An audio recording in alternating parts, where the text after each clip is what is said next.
ngi leen di sant di leen gërëm ci seen teewaay tey ci ministère de la santé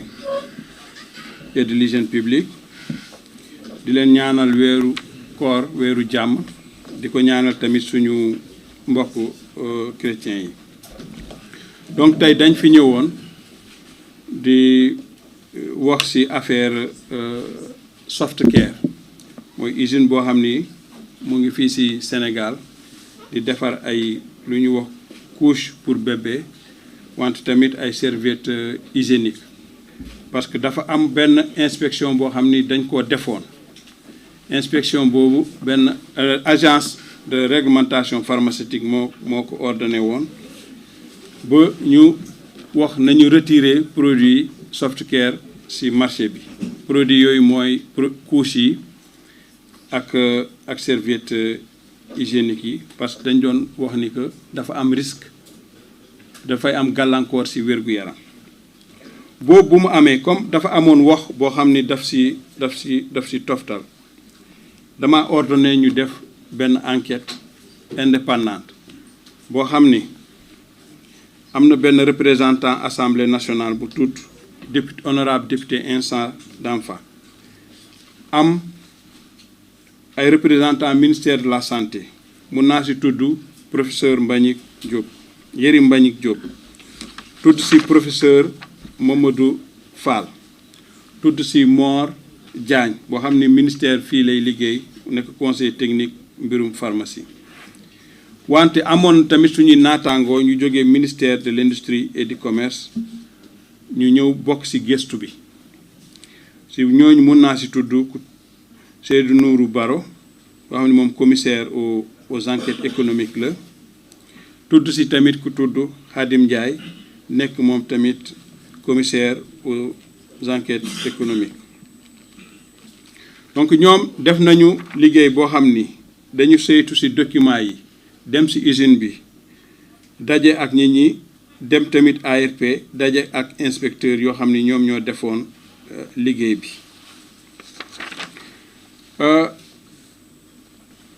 Résultat seen enquête bi mun naa ci jox ay yenn màndargal mooy que ni matière yoo xam ni moom la ñuy utiliser pour fabriquer produits yi matière boo xam ni moom la ñu wax ni moo indi gàllankoor boobu ci defarum serviette hygiénique rek lañ ko defar mooy polyéthylène mooy lii fii la ñu wax ni moom moo périmé mais wax nañ dafa périmé wante soo demee ci base de données production bi da ngay gis ni produit bu périmé boobu daanaka moom utiliser wutuñ ko parce que dañoo changer seen machines yi di utiliser taille boo xam ni bu gën a yaatu la woon léegi ñu utiliser taille peut-être xam moo gën a yem mooy dañoo jógee ci 95 millimètres ñëw ci 90 millimètres donc loolu mooy ci année 2025 bi yëpp loolu la ñu gis ci soo jëlee fiche stock boo xam ni foofu la ñuy def production bi mais lu ñu jaay tamit foofu lañ koy def wante soo jëlee produit yoo xam ni defar nañ ko ba pare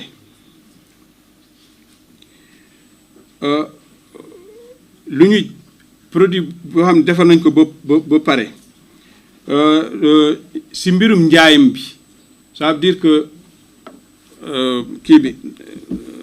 taille bu 90 bi rek la ñu am ci 2025 bi ça veut dire que taille 95 millimètres bi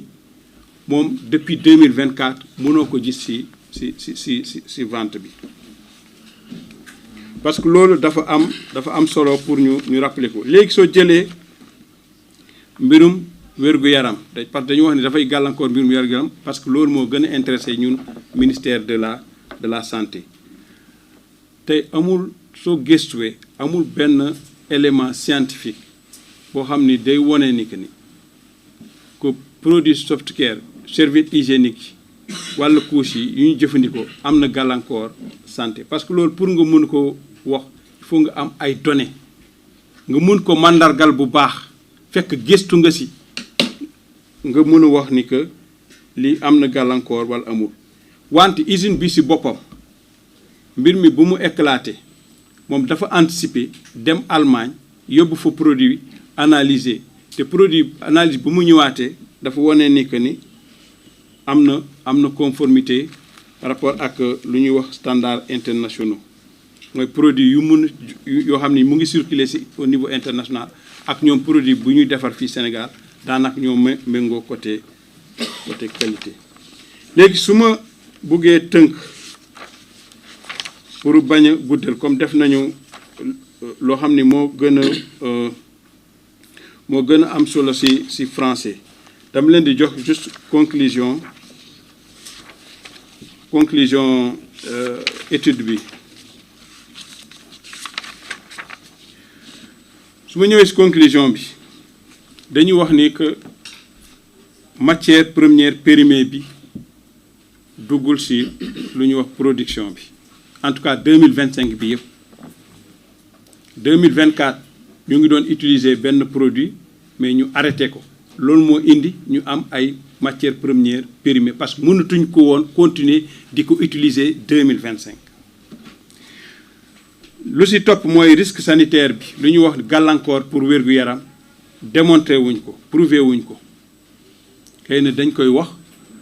mais science dafa demander sooy wax ne am na risque sanitaire il faut nga mën ko prouver lan mooy gàllankoor bi kan lay gàllankoor ñaar ñoo ci am jafe-jafe données yooyu amuñu ko mais soo demee ci wàllum lu ñu wax réglementation tamit amul tey ay dispositifs yoo xam ne dafay encadrer lu ñu wax produit cosmétique ak d'hygiène pour que ARP mun ci def inspection xam nga dañu waroon jël benn décret boo xam ni tey mun na leen permettre ñu def ko mais décret boobu moom moo nekk moo amagul pour l'instant. beneen mbir bi mooy que mun nga jël décision retrait mais nee nañ balaa ngay jël décision retrait da ngay matière boo xam ni moom nga wax comme matière bii nii nga ni ko dafa am gàllankoor da nga koy yóbbu nga analyser ba nga wax ban gàllankoor la am ci wér-gu-yaram ba pare nga soogaa nag retirer mais soo deful analyse bi gëstu bi ba xam ni kii am na gàllankoor walla amul mun a toog rek ne nañ retirer loolu loi bi réglementation bi moo ko wax. donc si tënk rek dañoo bëggoon rassurer par rapport ak produit yi que matière première périmée bu ñu wax duggul ci production bi en tout cas 2025 wante amul tey gàllankoor ci mbirum wér-gu-yaram boo xam ni démontré nañ ko clairement pour wax ni produit bi wartuñ koo jaay ci Sénégal. wante loolu tamit